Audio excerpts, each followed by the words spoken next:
జై శ్రీమన్నారాయణ. శ్రీమతే రామానుజాయ నమః. నేటి మంచి మాట. ఆంజనేయ స్వామి యొక్క జన్మ రహస్యం తెలుసుకుందాము. అతని తల్లి అంజనా కథతో సంబంధం కలిగి ఉన్నది. హనుమంతుడు అంజనా అనే ఆడకోతి మరియు కేసరి అనే పురుషకోతి యొక్క కుమారునిగా జన్మించాడు. గతంలో అంజన బ్రహ్మ న్యాయస్థానంలో ఒక అప్సరసలా ఉండేది. ఆమె బాల్యంలో ఒక ముని తపోభంగం కలిగించినందుకు శపించబడింది.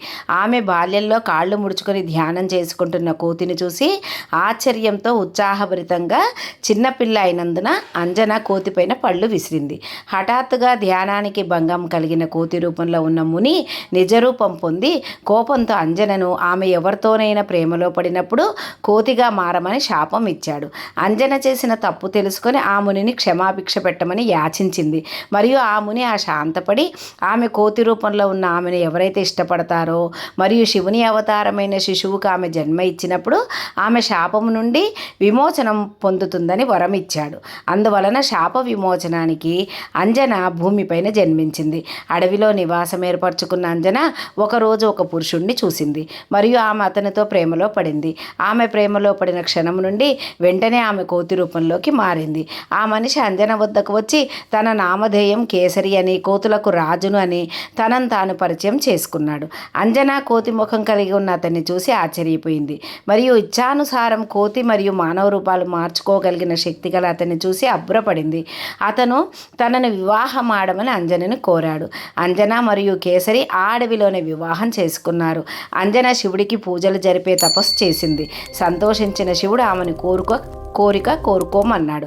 అంజన మునిశాప విమోచనం కోసం శివుణ్ణి తన కుమారుడిగా జన్మించమని కోరుకుంది.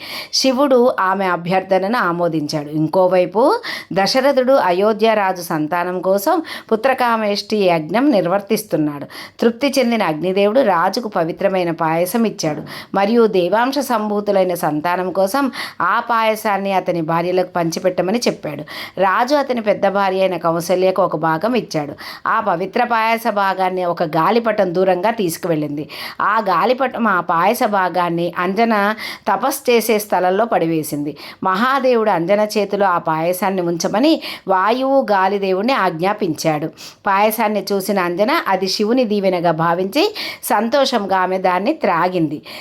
శ్రీ హనుమాన్ యొక్క జన్మ రహస్యం ఆమె కోతిముఖం గల శివుని అవతారమైన శిశువుకి జన్మ ఇచ్చింది మరియు ఈ బాలుడు అంజనాదేవికి జన్మించడం వలన ఆంజనేయుడు, కేసరి నందుడు, వాయుపుత్రుడు, పవనపుత్రుడు అని పేర్లతో ప్రసిద్ధి చెందాడు. జై శ్రీమన్నారాయణ.